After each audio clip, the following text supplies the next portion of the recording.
드디어 다윗이 왕이 되었습니다.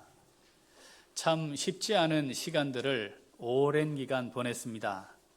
자기가 왕되고 싶어 한 것도 아닌데 하나님께서 어느 날 사무엘 선지자 보내서 앞에 있는 7 형들 제치고 기름을 부어서 하나님이 내가 너 택했어, 그리고 너를 왕으로 삼았어, 일방적으로 하셨지요.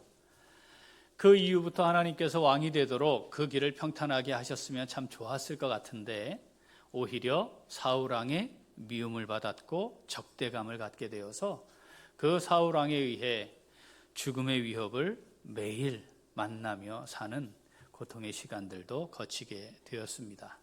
사울 왕이 죽은 후 이젠 그냥 왕위에 오르면 될 일이었는데 이스보셋이 왕위에 세워지는 것을 보고 7년 6개월 동안 헤브론에 거하면서 하나님의 때를 기다리며 살아왔습니다. 그러니까 그 시간이 짧지 않은 시간을 거쳐온 것이지요. 그렇게 왕이 되었습니다. 왕이 되었으니까 이제는 그 어렵고 힘들고 고단했던 시간들 이젠 다 지나갔다 하고 왕으로 살아가면서 우리가 초심을 지키기가 쉽지 않지 않습니까? 대부분의 사람들이 그런 것처럼 왕이 된 이후에 다윗이 뭔가 좀 달라졌을 법한데, 그런데 하나님이 다윗을 향한 그 평가를 바꾸지 않으십니다. 어린 소년일 때 내 마음에 맞는 사람이다, 내 뜻을 저를 통해 이룰 것이다, 이렇게 하신 말씀을 바꾼 적이 없으십니다.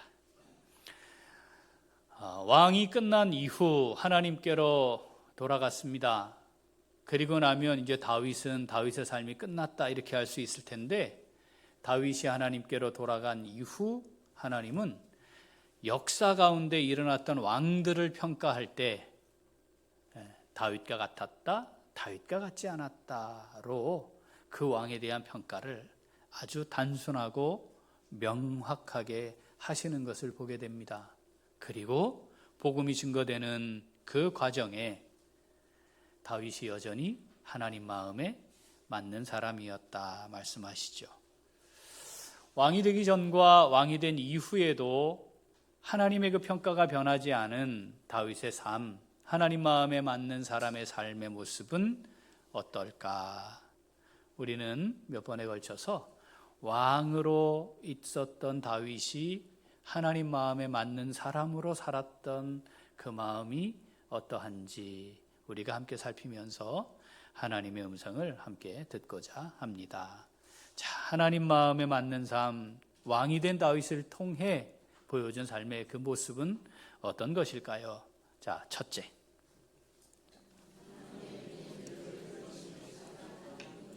하나님 마음에 맞는 사람, 그 사람의 삶은 어떤 것일까요? 첫째, 한 번 더. 하나님의 임재를 누리는 것이 가장 기쁜 일입니다. 지금까지 인생 살아오시며 살아오는 동안 가장 기뻤던 일이 뭐였습니까? 이렇게 물으면 어떤 게 떠오르세요? 떠오르는 게 없습니까? 자, 하나님의 임재를 누리는 것이 다윗에게는 가장 기쁜 일이었대요. 자, 왕위에 올랐거든요. 원래 여부수 사람의 산지였는데 예루살렘 그 지역이 정복을 하고 거기에다가 그걸 수도로 삼고 다윗성, 시온성을 건축을 하게 됩니다. 자, 수도가 정해졌어요. 그랬더니 이제 히람왕, 드로왕 히람왕이 이제 백향목하고 쫙 그 기술자들을 보내서 다윗 왕궁을 건축하게 됩니다. 자, 다윗에게 있어서 가장 기쁜 일은 무엇이었을까요? 왕이 되는 거 아니었을까요? 왕위에 올라서 이제 하나님이 약속하셨던 그 나라를 다스리게 되는 게 가장 기쁜 일이 아니었을까요? 그리고 다윗에게 있어서 가장 먼저 해야 할 중요한 일은 또 뭐였을까요? 사실 아직도 사울 왕의 백성들입니다. 그렇죠. 그리고 사울 왕과 함께 있었던 사람들이 꽤나 많이 자리를 잡고 있을 때였습니다. 그러니까 빨리 왕권을 확립하고 나라를 잘 세워야 되겠다, 이런 생각하는 게 지극히 당연하지 않았겠습니까? 그리고 그렇게 성이 건축이 되는 거 너무너무 기뻤을 것이고, 이제는 명실공히 자기가 왕으로서 통치하는 거 참 기뻤을 일일 것입니다. 그런데 다윗에게는 비교할 수 없을 기쁨이 있었습니다. 그것은 뭐냐 하면 법궤를 다시 원래 있던 실로로 가져오는 것이었습니다. 이 법궤가 왜 다시 가져오는 일이 발생했죠? 사울이 왕되기 전 사무엘 시대, 엘리 대제사장 사무엘 시대에 블레셋과 전쟁을 했어요. 그런데 1차 전쟁에서 패합니다. 그러니까 이스라엘 백성들이 같이 모여서 왜 전쟁에 졌을까를 생각하고 자기를 돌아보았어야 하는데, 우리가 항상 그렇죠? 문제가 발생하면 원인은 누구에게 있어요? 원인이 저 사람에게 있죠. 그래서 원인을 거기서 찾았어요. 외부적인 조건이나 환경을 탓했어요. 그래서 보니까 우리가 하나님 앞에 범죄했습니다가 아니고 다른 이유가 있다고 생각을 한 거죠. 그 이유 중에 하나가 뭐냐면 하나님의 임재를 우리가 누리고 전쟁을 했어야 되는데 그게 안 됐다. 그래서 어떻게? 전쟁터에 법궤를 가지고 갑니다. 전쟁을 했어요. 2차 전투, 거기에서 대패합니다. 대패합니다.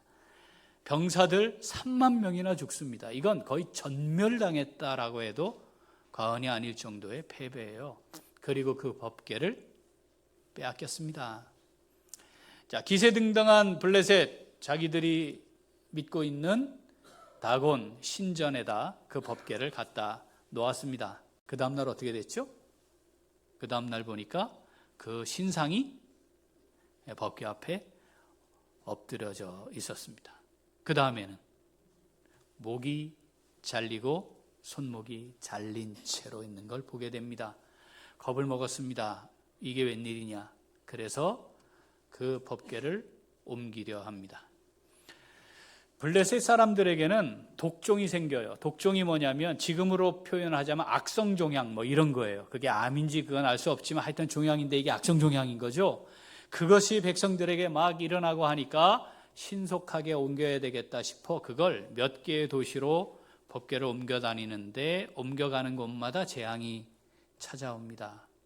결국 이건 여기 있으면 안 되는 거구나 라고 하는 걸 알고 그걸 새 수레에 소에다가 실어서 수레에 실어서 벳세메스라는 곳에 옮겨놓게 됩니다.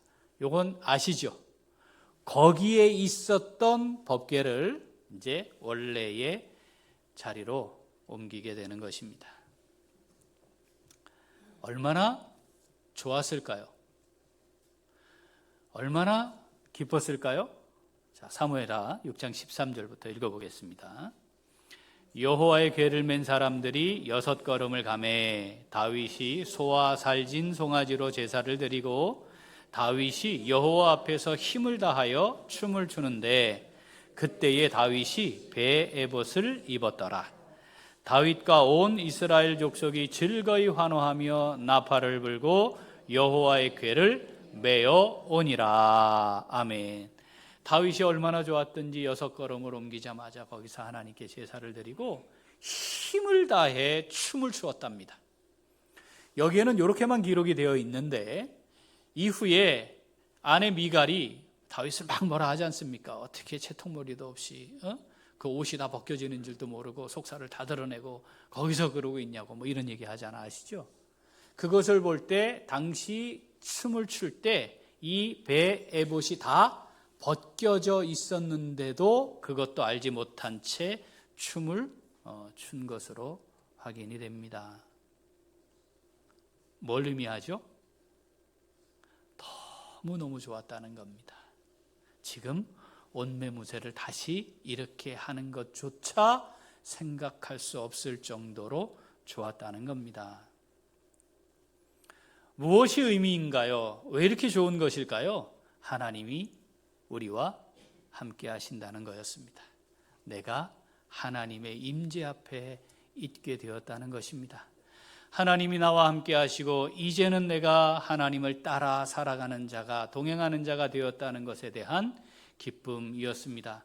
하나님의 백성들이 드디어 하나님과 함께하는 원래의 자리로 돌아오게 된 것입니다. 이것이 너무너무 기뻤습니다. 하나님, 다윗의 그 마음의 중심을 보신 것입니다. 하나님을 기뻐하는 것이죠. 하나님이 나와 함께 하심과 내가 하나님과 함께 하심 그 자체가 너무너무 기쁜 일이었음을, 그것을 그렇게 기뻐하는 것을, 그 마음의 중심을 하나님이 보고 아셨던 겁니다. 그래, 네 마음이 내 마음이다 하신 거죠. 사랑하는 우리 귀한 식구들, 우리가 인생을 살아가는, 우리에게 주어지는, 하루라 일컬어지는 은혜로 주어지는 날을 살면서 무엇이 가장 기쁨입니까? 하나님은 하나님을 기뻐하는 것, 그것을 내 삶 속에 있는 그대로 표현하는 것, 그 삶을 보고 평가하신다는 겁니다. 우리가 하나님 마음에 맞는 사람으로 살면 좋겠습니다. 종교개혁 시대의 종교개혁자들이 가졌던 아주 중요한 문구가 있었죠. 코람 데오입니다. 뜻이 뭔지 아시죠? 하나님 앞에서 라틴어인데, 하나님 앞에 있다, 이게 하나님의 임재를 누리며 산다는 뜻입니다. 지금 하나님이 알고 계시고, 하나님이 보고 계시고, 하나님이 나와 함께 하시고, 하나님이 나를 인도해 가신다. 그래서 나는 지금 하나님과 함께 하고 있다. 사랑하는 귀한 식구들, 우리에게 얼마나 남은 날들이 있을지 우리가 알 수 있습니까? 그렇지 않습니다. 하나님은 우리에게 오늘이라 일컬어지는 은혜의 하루를 허락하시는 것이죠. 허락하시는 하루를 하나님과 함께함이 기쁨이 되는, 그것을 정말 기뻐하며 살아갈 수 있는 하나님 마음에 맞는 복된 삶, 우리 다 함께 누릴 수 있기를 소원합니다. 자, 하나님 마음에 맞는 사람의 삶은 어떤 것인가요? 자, 둘째, 한 번 더, 하나님을 기쁘시게 하는 것이 최우선입니다. 하나님 마음에 맞는 사람의 삶은 최우선이 뭐냐? 뭐를 최우선으로 삼고 살고 있냐? 인생의 여정이 있는데 그 걸음걸음마다 가장 우선순위에 놓이는 게 뭐냐? 하나님의 기쁨입니다. 우리가 사실 자의식이 생긴 때부터 뭔가를 선택하고 결정하는 일을 반복하며 삽니다. 앞으로도 그럴 겁니다. 그렇죠? 그런데 그 선택하고 결정을 할 때 선택과 결정에 이르게 하는 바탕이 있습니다. 그건 내가 정말 가치 있게 여기는 게 뭔가 하는 겁니다. 우리가 생각은 다양하게 할 수 있지만 결국 선택하고 결정해서 행동에 옮길 때에는 내가 정말 가치 있게 여기는 것이 결정되었기 때문에 그것을 따라 하게 되는 것이죠. 생각이 많고 말이 많은 것으로 확인할 수 있는 게 아닙니다. 어떻게 행동하느냐를 통해 확인할 수 있는 거죠. 자, 1,000만 원이 생겼습니다. 기쁘십니까? 기쁘겠죠? 1,000만 원이 만약 지금 내게 주어진다면 뭐 하시겠습니까? 뭐가 떠오르십니까?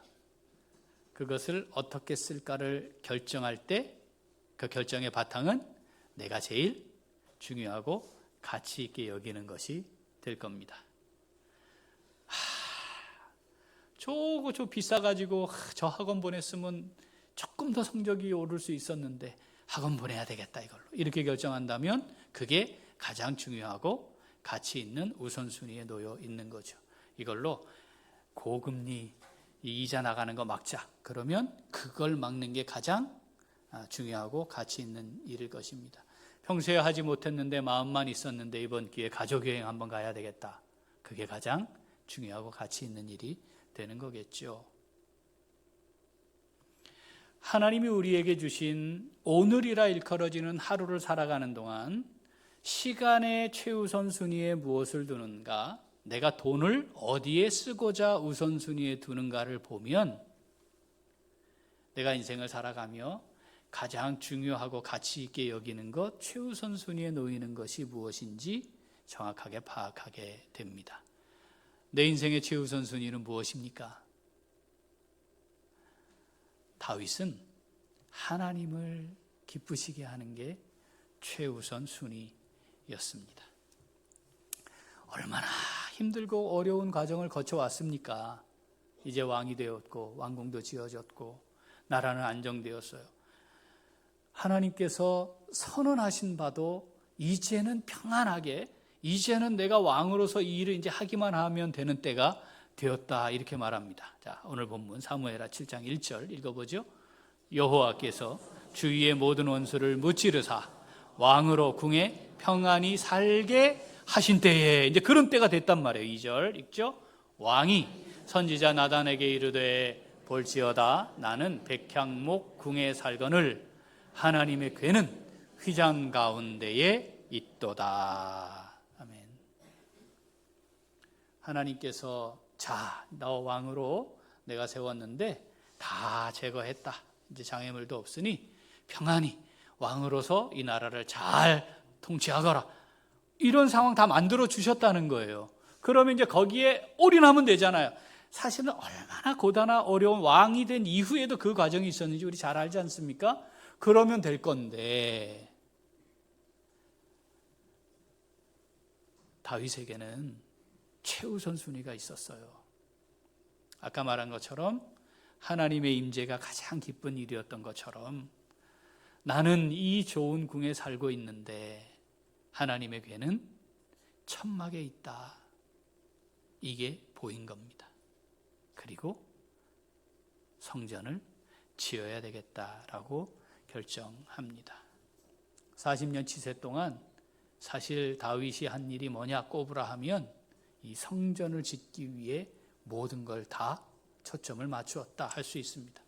실제로는 33년 정도 기술자 재료를 준비하는 구체적인 준비에 돌입한 시간은 최소 25년 이상의 시간이 흘렀습니다. 간절한 마음으로 준비했습니다. 그런데 하나님이 아니 다윗이 좀 짓게 하시지. 어떠십니까? 아니 평가는 내 마음에 맞는 사람이야. 이렇게 해놓으시고는 다윗에게 이 일을 허락하지 않으세요. 그런데 다윗이 준비를 포기하진 않았습니다. 하나님이 허락하지 않으셨지만 그 성전을 건축하는 은혜는 내게 주어지지 않았지만 최선을 다해 성전을 지을 준비를 마칩니다. 설계 다 끝내고 그에 따르는 최고의 재료들을 25년 이상을 준비하여 마련했습니다. 짓기는 누가 지었죠? 솔로몬이 지었습니다. 솔로몬이 땡 잡은 거죠. 아버지가 다 준비해 놓은 걸로 짓기만 하면 되는 거였으니까. 짓고 싶어도 지을 수 없는 게 성전이었습니다. 그건 참 귀한 은혜의 기회를 받는 거죠. 자, 75평이었습니다. 솔로몬에 의해 지어진 그 성전. 여러분 지금 우리 본당 있잖아요. 본당 요게 80평이거든요. 그러니까 좌우, 그죠? 좌우 9m, 27m니까 요건 조금 좁고 좀 길지 않을까 싶은데, 그죠? 요만한 걸 짓는 겁니다. 그런데 7년 걸렸습니다. 7년. 높이가 이거보다 훨씬 높죠. 솔로몬이 아버지가 준비한 것을 가지고 지었습니다. 그럼 솔로몬은 어떤 마음이었을까? 다윗의 마음은 자신의 왕으로서의 기간을 다 바쳐서 이 일을 하기를 원했는데 결국 자기가 지지도 못했는데 말이죠. 자, 솔로몬이 성전을 지었습니다. 솔로몬의 마음은 어땠을까? 다윗과 어떻게 달랐을까? 우리가 성경에 그 부분은 기록하지 않지만 알 수 있는 사건이 있습니다. 성전을 지은 후, 다윗이 이미 왕궁을 지었잖아요. 그런데 솔로몬이 자기 궁을 또 지어요. 자기 궁을 짓는데 자, 성전은 몇 평이었다고요? 75평. 자기 궁은 307평입니다. 성전은 다윗이 다 준비해 놓은 대로 짓기만 했잖아요. 그죠? 그런데 7년 걸렸는데 자기 궁을 짓는 데는 13년 들였습니다. 하나님을 향해 가장 내 삶에 가치 있고 중요한 것, 하나님의 기쁨, 그것이 무엇인지 다윗이 잘 보여준 것이죠. 하나님이 다윗의 그 마음을 모를 리가 없으셨겠죠. 그래서 하나님은 다윗을 향해 내 마음에 맞는 사람이야, 너를 통해 내 뜻을 다 이루어 갈 거야 하신 말씀을 바꾸지 않으셨습니다. 사랑하는 우리 귀한 식구들, 우리의 인생을 살아가는 동안 최우선 순위는 무엇입니까? 돈입니까? 명예입니까? 힘과 능력입니까? 재능입니까? 나의 만족입니까? 하나님의 기쁨이 최우선이 되는 것을 믿음의 삶이라 이렇게 표현합니다. 우리는 자주 좀 살펴보아야 합니다. 나 왜 살고 있는 거지? 살펴야 합니다. 여러분, 우리 왜 살고 있나요? 오늘은 왜 살고 계십니까? 살려고 삽니까? 이 땅에서 살기 위해? 나의 만족과 기쁨을 위해? 그렇게 살아야 합니다. 하나님이 그렇게 살지 말아라 하시는 건 아닙니다. 문제는 무엇이 최우선순위에 놓여 있는가 하는 겁니다. 그것이 충돌을 일으키면 하나님이 기뻐하시는 것을 선택하고 결정하는 것이 믿음으로 살아가는 신앙생활입니다. 내 인생의 목적은 무엇입니까? 무엇을 이루려고 살고 있습니까? 무엇을 이루려고 살고 계십니까? 안정된 노후를 이루려고 살고 계십니까? 그 노후는 내게 아닙니다. 하나님 허락하지 않으시면 내게 주어지지 않을 것들입니다. 무엇을 이루려고 살고 계십니까? 고린도전서 10장 31절, 우리가 너무나도 잘 아는 말씀이 있습니다.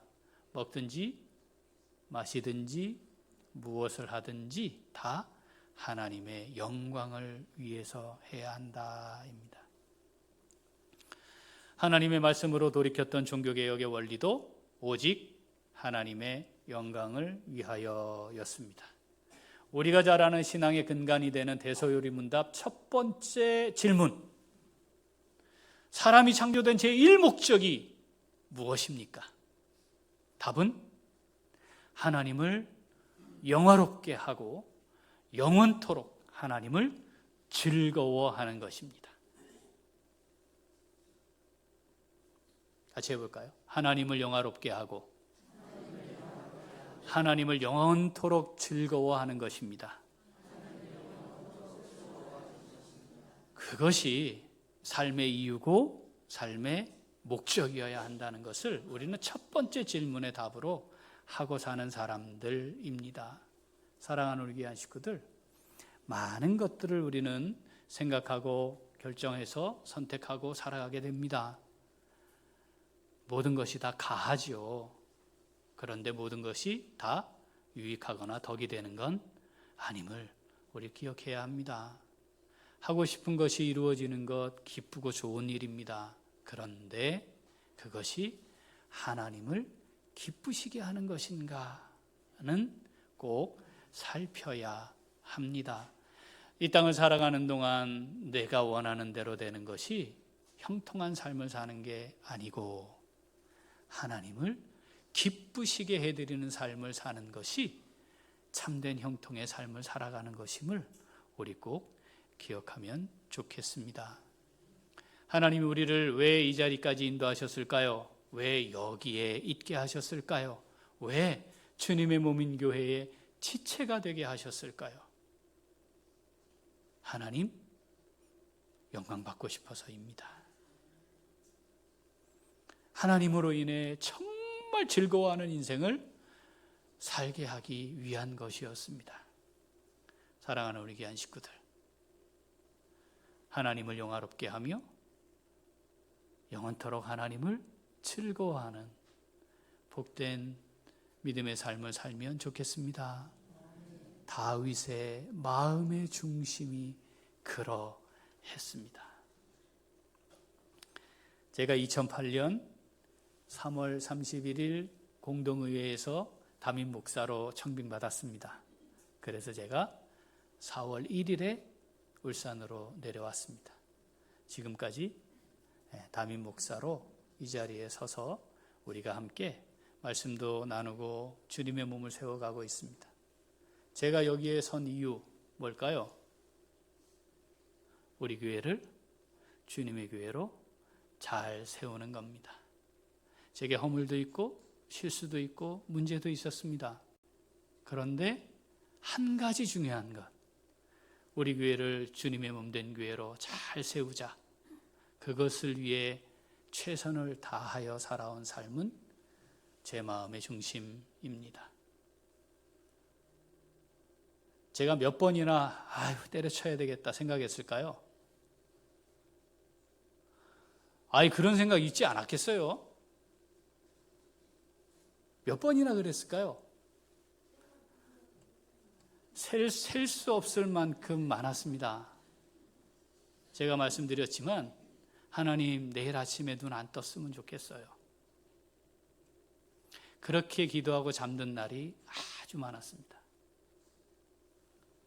그런데 하나님이 이게 허락하셔야 되는 일이거든요. 왜냐하면 내가 결정하는 게 아니니까. 하나님이 세우셨으니까. 하나님이 야 됐어 여기까지야 하시면 그때서야 비로소 하나님의 또 다른 인도하심을 바라보며 사는 거죠. 그래서 버텨서 여기까지 있었습니다. 사랑하는 우리 귀한 식구들, 그건 하나님 앞에서 저만의 삶이어야 하겠습니까? 아닙니다. 하나님이 우리를 다 그렇게 부르신 겁니다. 이 땅에 살아가다가 세상의 영원한 멸망과 심판에 갈 수밖에 없었던 우리들을 하나님이 택하여 불러주셔서 세우신 거잖아요.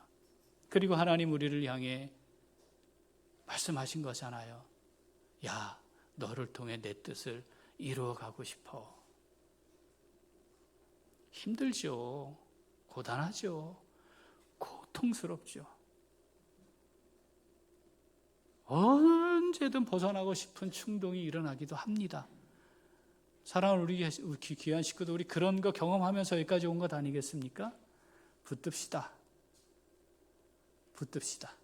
하나님이 나를 끝까지 인도하실 것이다.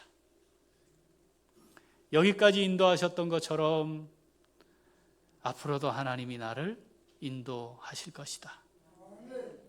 그래서 하나님이 함께 하심이 내게 가장 큰 기쁨이 되면 좋겠습니다.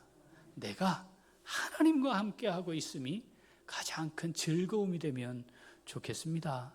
그리고 하나님이 기뻐하시는 것을 위해 제가 살겠습니다. 하나님이 그거 기뻐하시죠? 그래서 제가 이렇게 하려 합니다. 하나님을 기쁘시게 하는 것이 우리 인생의 최우선 순위가 되어서 언제겠습니까? 이 땅의 삶이 정리되어야 하는 때가 우리 수많은 고비들 넘겨오지 않았나요? 그때로 돌아가 봅시다. 내가 결정하는 게 아닌 겁니다. 하나님 앞에 설 텐데 그때 그래 네 마음이 내 마음이었다. 얘 참 많이 수고했다. 그 하나님의 평가 받을 수 있는 영원한 상급을 누릴 수 있는 우리 모두가 될 수 있기를 소원합니다. 아멘. 기도하겠습니다.